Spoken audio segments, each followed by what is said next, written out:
This is Nan McKay, and I would like to introduce you today to Susan Davis. Susan is the founder of the co-creation community. She's a great example of the women we work with as well, a free spirit with a location-independent lifestyle. Today, we're going to discuss from retired to re-inspired. So welcome, Susan.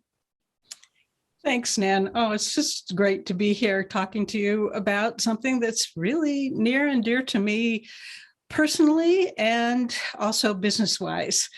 I not only work with women who are over 55, I'm well over 55 myself. I'm 71 and still working and loving it, having my business.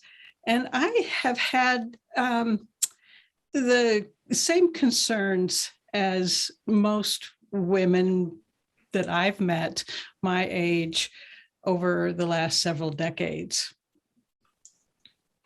Well, that sounds great. And I think we've got a lot of things to talk about.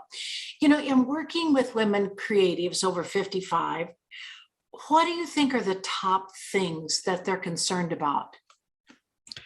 Well, like you said, I do work with women creatives over 55, and they are actually part of the co-creation community because they want to develop an online presence so that their creative endeavors and purposeful businesses are seen and their voices heard, resulting in more visibility, influence, and abundance flowing to them. And I'd say their top concerns are all centered around, at least in the beginning, where do I go from here? And here is different for everybody, but it might be an empty nest. Now the kids are gone and life is different. Or it could be burnout from a career or working for a paycheck as an employee. It could be the end of a business venture, and often here is retirement. And some of my ladies have been here in retirement for a long time, and some is just something that's on the horizon. And I'd say that all of those concerns are centered around wanting to do something fulfilling and meaningful in their lives and focusing on their passions and having a purpose. And they're also concerned about their finances and staying relevant as they transition from chapter to chapter in their lives, or as Jane Fonda calls it, act to act. So if we're in our second or third chapter of our life, or even more, or our second or third act, our concerns often are around doing, what are we going to do? What are we going to do with our lives going forward? When we talk about staying relevant, tell me what you mean. Well, way too many people, both women and men, and really kind of our culture, our society, have negative ideas about aging and relevancy in our culture. And I believe that as we transition from chapter to chapter, we level up rather than buying into the stereotypical and cliched ideas of being old and invisible and not relevant. Many of us, including myself, have spent the past 3 or more decades developing in our education, our careers, raising amazing children and doing some really awesome and really relevant things in the world, often being professionally and publicly recognized for these accomplishments. And that's made us feel relevant in the world. We've been contributing, and it's been a big part of our self-worth too. So many women in their second or third life chapter or the level are concerned about losing this relevancy, in part because they view society and culture through the lens of what was and have a discomfort or even a fear of what is, and a real fear about what will be. I don't think that our history, our personal histories, our experiential histories, what we've done with our careers and our lives, end at any specific age. It's instead a transition, is something that we can carry forward, and it's a wisdom that we have accumulated. And we can carry it forward in new ways that keep us feeling relevant, even if the world looks different than it did when we were 20, 30, 40, 50, 60, or whatever number you put to it. Well, that's interesting. You know, I can relate to what you're saying. I'm 79, I'll be 80 this year. So certainly I'm in that category. When you talk about acts or stages, let's talk about that for just a second. I'm thinking that a stage is career, and the next stage is maybe the beginning of retirement. And we don't have to put numbers by those, I don't think, because those are different for different people. But I'm wondering about that. If we say, let's just say for a minute that stage one is career and stage two is beginning retirement, then let's talk about the difference between stage two and stage three. And I have some thoughts on that, but I'd like to hear your thoughts. Well, I guess it's interesting because I am definitely not a linear thinker. I am a multidimensional thinker. I'm a big picture person, and I'm kind of all over the map a lot of the time. So it's thinking about something in a very linear way. Okay, this is stage one, and then I have to get through that, and then I have to do stage two is a little bit of a stretch for my brain.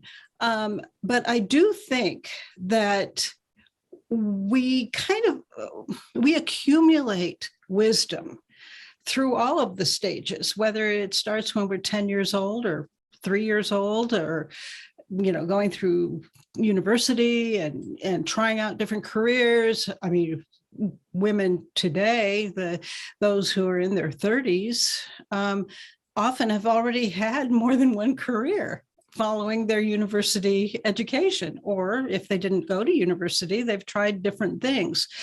So when we hit that point of, okay, this here is reaching its end, or maybe ended abruptly, what do we do next? And I think that is the mindset and the thought process that a lot of us go through, is the questioning, okay, what do we do next? What should I be doing? And it comes back to, in my experience and with the ladies that I work with, is that this is an opportunity to, number one, be creative, and number two, tap into some of that creativity and creative expressions that you may have put off because of other things, your career, raising children, whatever. So writing a book, or getting back into music or painting, or doing something that is more of a creative expression and not necessarily connected to your career. But guess what? You bring along all of that wisdom of life into whatever your creative expression might be. And that creative expression, I mean, I've been an entrepreneur for 50 years, so I feel that having a business is a creative expression. Yes, I know exactly what you're saying. Do you feel that women over 55 today are interested in starting a business? And if so, what do you think are the most important skills that they're seeking? That's a great question, because so many of the women that I work with don't come to me thinking that they're going to start a business. I think that they are starting a business because a lot of their concerns are financial. It's really difficult living on Social Security. I know, I've tried. So you have to have more income streams than just Social Security, or even if you are lucky enough to have some kind of a pension or retirement, or if you're smart enough to have invested and have some investment dividends to help, that's great. But I think that a lot of the women that I work with who, let's say they're writers, they want to be published authors. Well, if they want to transition from writer to create, that's a creative expression, and that's a wonderful thing to be doing. But if you transition to being a published author, then you dive into business, because you're not going to sell any of your books, and you may not even get them published, even if you think you're going to self-publish, without knowing something about business and something about that business specifically. So I really think that entrepreneurism, and I call it emerging entrepreneurs, is what a creative type person can actually look at as a business and still do their creative expression, but also know about how that relates to business to keep it sustainable. You talked about being an author. What types of other businesses do you see them starting? Well, I work with writers and artists, people who have gone back to, or even just started brand new as a fine artist, photographer. My husband is a potter, has a little pottery business, is doing pretty well. There's also coaching. Coaching is something that so many of the women I work with are doing, and that is a business. But it's a creative thing, because you're taking all of this wisdom that you've gained, your life wisdom, perhaps your career wisdom. I work with one wonderful coach who's a nurse coach. And so she was an RN for 35 years. And now she's transitioned to being an emerging entrepreneur and a nurse coach, coaching people with her expertise that she gained over all of those years of working as a RN.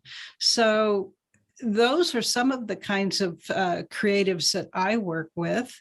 And I kind of look at anything you're doing where you're following your passion and you are doing it on purpose. You have a purpose and you are being creative in whatever it is. It could be a small business. It could be a shop. It could be an online shop. It could be, I mean, it's just like the sky is the limit.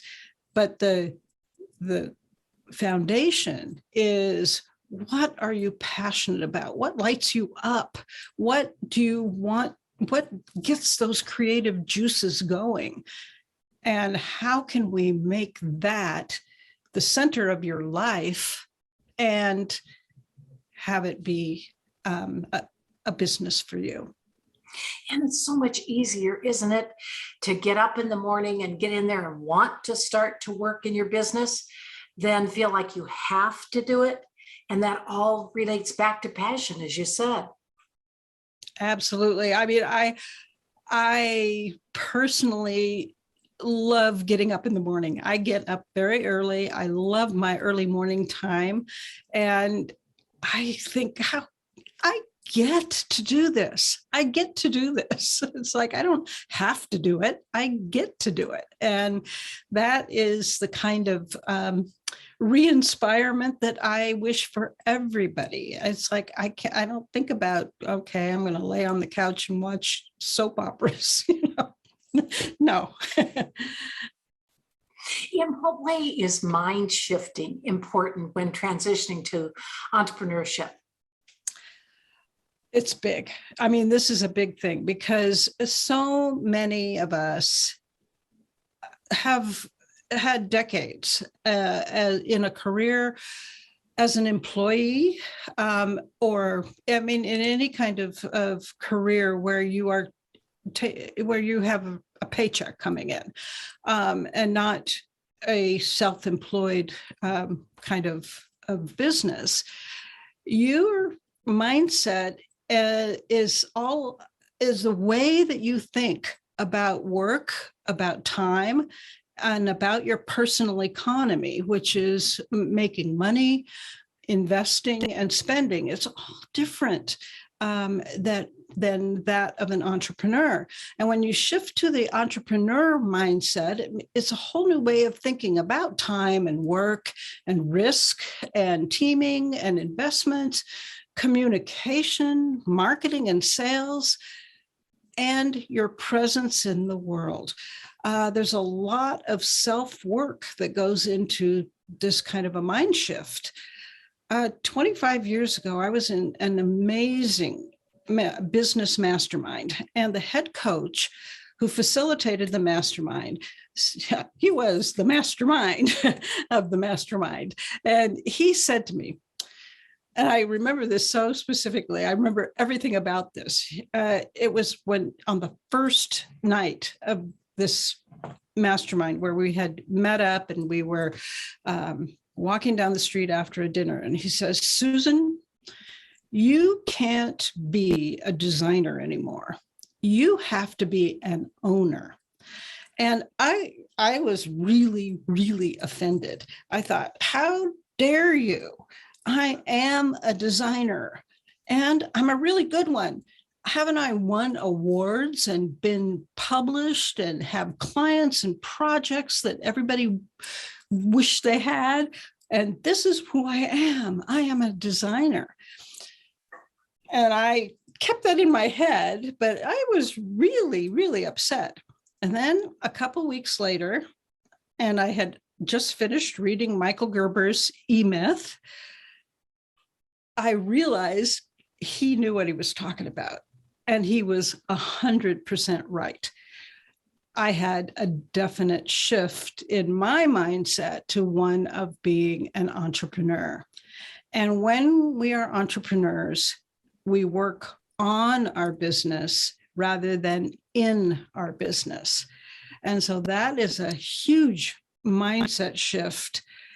And it's also one of going, I think, from ego-based, I'm great, to a co-creation or co-creative base, where we know that the whole is greater than the sum of its parts. And that when we create a business where we are not wearing all the hats and we're not doing everything, that we are much more successful and a lot happier. And we can still be connected to that passion. And in my case, it was a passion for interior design and architecture and construction. And, we built an amazing business from that point forward. Once I got out of my head of having to think of myself as being the queen of everything and the greatest designer on earth, and really that's the kind of mindset shift that I think all entrepreneurs have to make. It changes everything. And sometimes it's difficult to totally make that mindset, I think, because when you are a solo entrepreneur, you do find you have to do everything yourself. So it's nice to be able to think that we can be not all things to all people, but sometimes we have to be all things in our business. You want to talk about that a minute? Well, I kind of disagree, because I look back and I think, where was I everything? And how did I feel when I was doing it all? And I have rarely been in that position, fortunately. I really, truly believe it takes a team. It takes a village to be successful.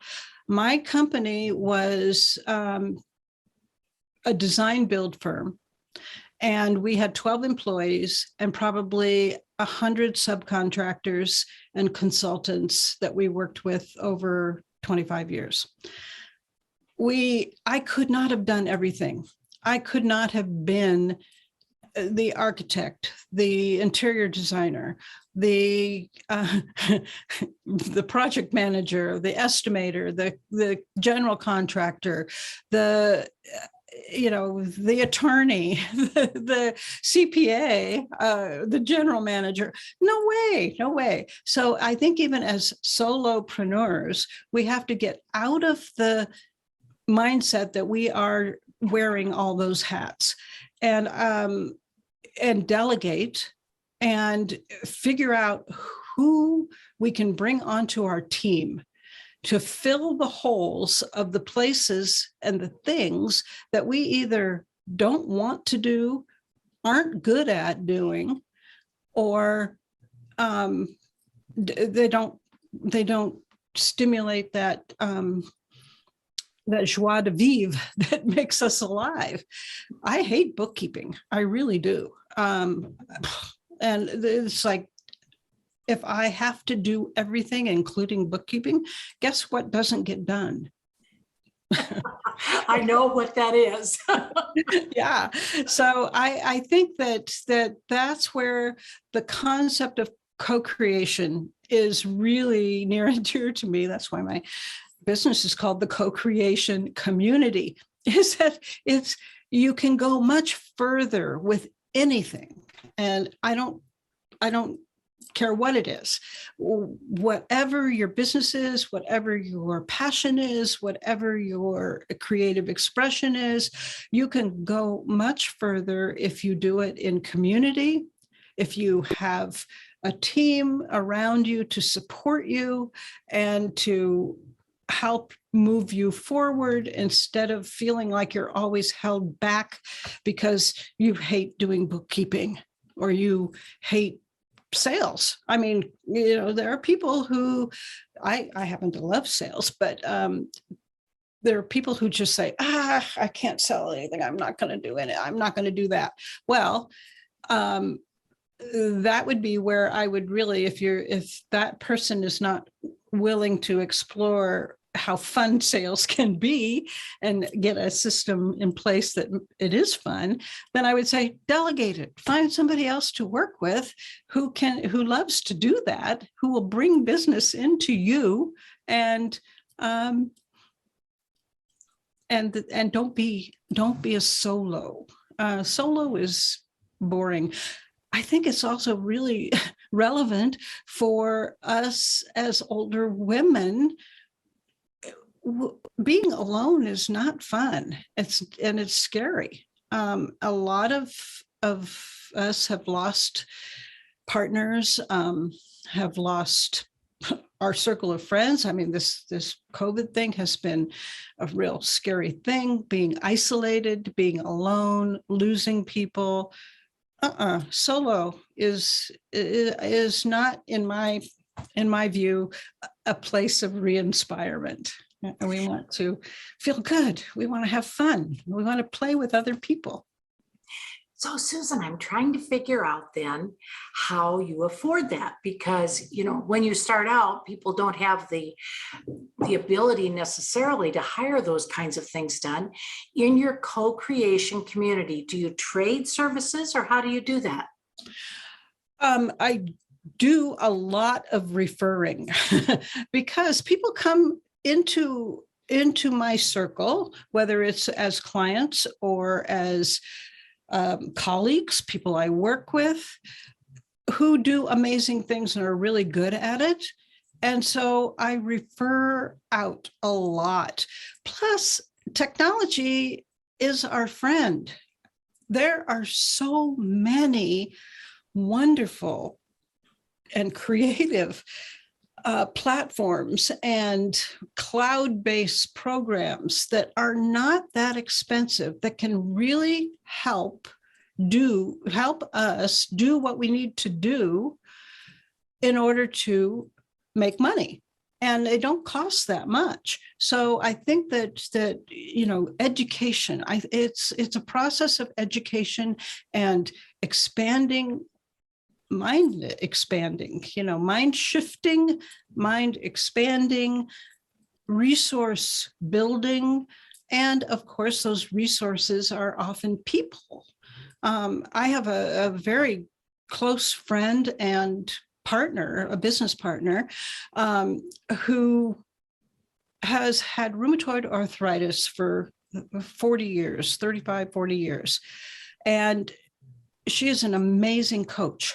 So she's now shifted her coaching business to coaching women over 55 who are dealing with pain. And I mean, who better to coach these people than her? She's dealt with a very debilitating disease for all of these years and in pain a lot. So she has built that expertise, that coaching expertise, into a business where she makes a living. And that is great. And so, yeah, we can't, I mean, it would be wonderful if we could start a business completely capitalized with millions of dollars. And, in a perfect, wonderful world, I guess that happens to some people, but most people no. And I think that it's in my community, with the women that I work with, and I work with them in different ways, it's figuring out what is going to work for them, and then figuring out how to make it work. So that may be different for different people. And yes, some of those people who are in my community as clients, I think that what they're doing is wonderful. So I invest in it. And I also refer them out to other people. So it's symbiotic, I guess you could call it. Let's talk about technology a minute. There's a major company, and you've probably heard this, that described women over 50 as being dinosaur babies, as it relates to technology, and they were getting sued for it. But what can an older woman do today if she struggles with technology? Well, it was funny when I had to look up what corporation that is.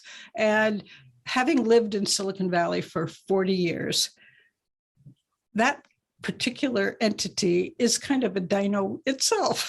So I think that really kind of pokes you it kind of poked me.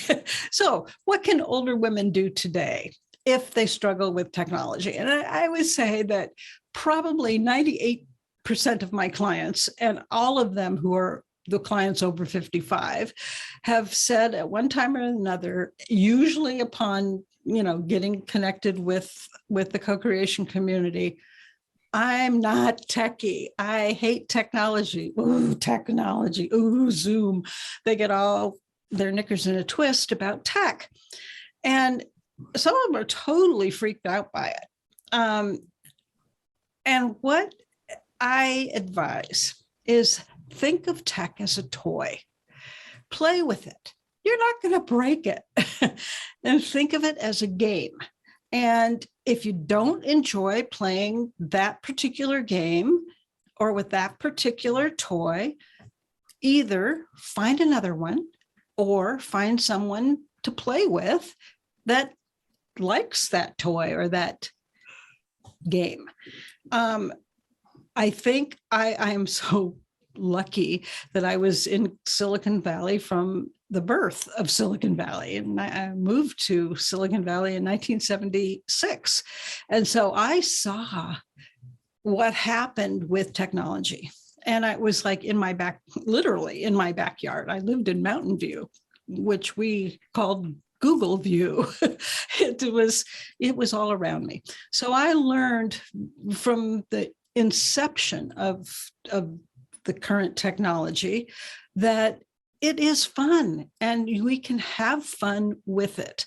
And so that's kind of the attitude that I encourage my clients to think about it with. And I also think that if we have to embrace it, we have to embrace technology and change.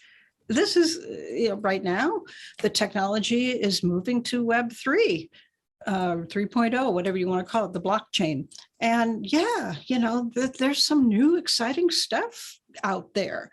Don't be afraid of it. Embrace it. Learn about it. Change is good and it can be fun. I think it is fun.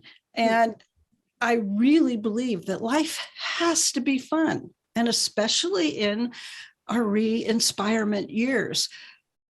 My big time mentor, who's the same exact age as me, Richard Branson. So big time businessman, entrepreneur, wonderful philanthropist, really great guy. A quote I love from him is, "Have fun. When it's not fun, move on." And I think that that's really something to embrace. When it's not fun, move on. And so that's my philosophy about technology. There's so much fun stuff out there to play with, and it's very helpful with your business. I mean, even now you can do taxes with TurboTax. And I don't know if you've gone through TurboTax, but it makes it like a game. It really does. It's designed to be fun. And for somebody who hates bookkeeping, I kind of even like going through TurboTax because it was like a game.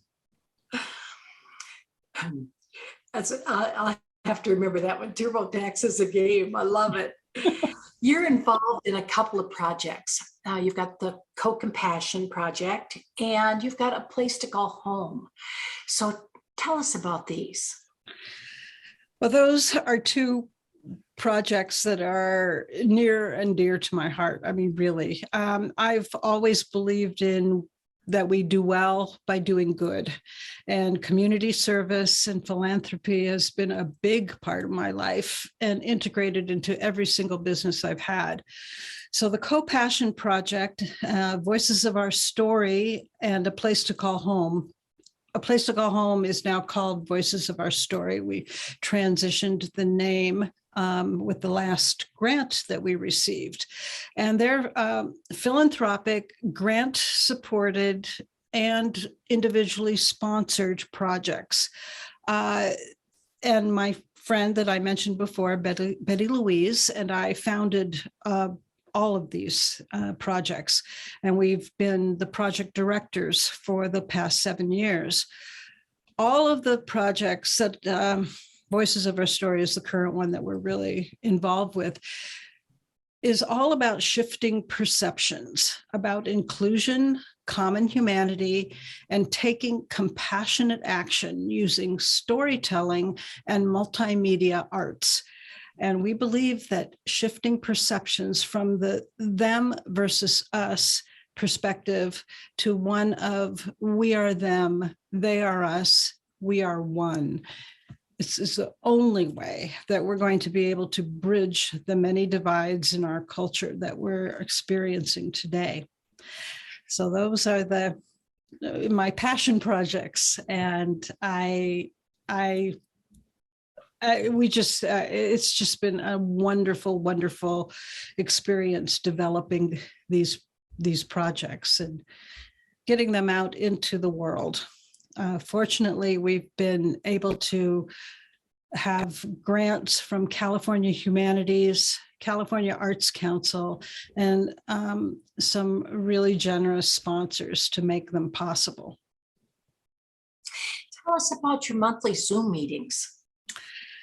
Well, those are another one of my passion projects. I host the co-creation community, co-creation conversations on Zoom every month on the last Friday. And this is a free hour-and-a-half experience that's not a podcast and it's not a presentation. It's an interactive, inspirational, motivational, uplifting, creativity enhancing, activity-based experience and a conversation. And everyone is welcome. And if anybody listening is interested, there's a registration page on the Co-Creation Community website. I invite everyone to come. I send reminders and information about each month's topic.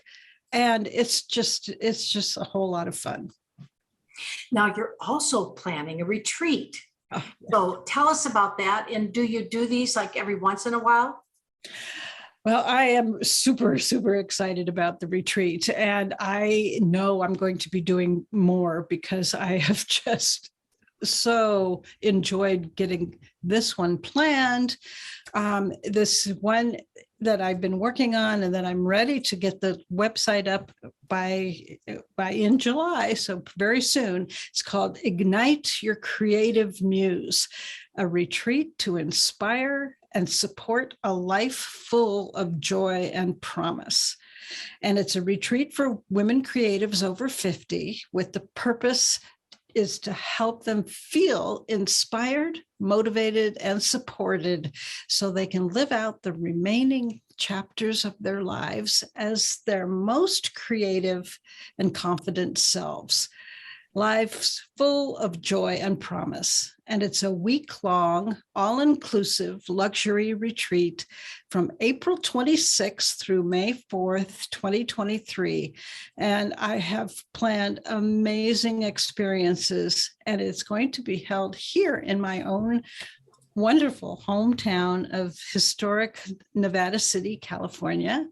And that's in the Sierra Mountains Gold Country. And so I will have all of the information online in July, and it'll be under igniteyourcreativemuse.com. And I am so thrilled. It's just going to be incredibly fun and inspirational. I have so many fun activities planned for these women. We're going to music venues. We're going to have artists, writers, salons with some internationally known writers, authors, artists. We're going to an opening for a gallery show that I'm actually curating that's called Voices of Our Story. Shifting Perceptions, Bridging Divides, and there are 4 fine artists in the show. So we're going to the opening of that show. And following that, tickets to a performance at the Center for the Arts. There's just so many fun things. I've got so many great things planned, and the venue is absolutely gorgeous. We're going to be in the newly restored National Exchange Hotel, which is a beautiful Victorian hotel that was remodeled a year ago. Actually, it was a 3-year process to renovate it, and it was completed a year ago. So it's absolutely gorgeous, and it's going to be fun. I can't wait. It sounds like fun. What do you most love about the life that you're living? Well, I'm constantly re-inspired every single day.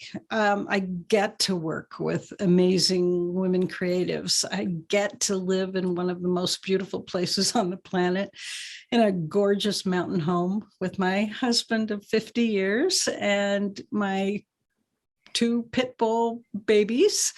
And that all gives me great joy. And as of a month ago, I am now a grandma to a beautiful grandson whose name is Bo. I think what a perfect name. So my own life is so full of creativity, joy, and promise. I am living my re-inspired dream. I really am. That sounds wonderful. What would you most like women to have gotten out of our talk today? I would like you all to think of each chapter or level of your life as the best. Shift your script from retired to re-inspired. And in choosing how you transition to the next chapter or act, clarify your passions, your purpose, and your why. Then look for support to co-create the what and the how and level up your life. Well, that sounds fabulous. Susan, thank you so much for all of your words today. It sounds like you're accomplishing a lot and you're having a lot of fun. Thank you. I am. And I really appreciate the invitation. It's just been wonderful to talk with you, Nan. And I would encourage everyone to go take a look at the co-creation community website to get their head around what we do, because we do a lot. And I would love to talk to anybody personally. And so I love jumping on Zoom. I am a techie, but I also can talk to people on the phone. If anybody's interested in finding out more about any of the things that we do as the co-creation community, or my retreat coming up. Oh boy. All right. Well, thank you so much. Well, thank you. This has been wonderful.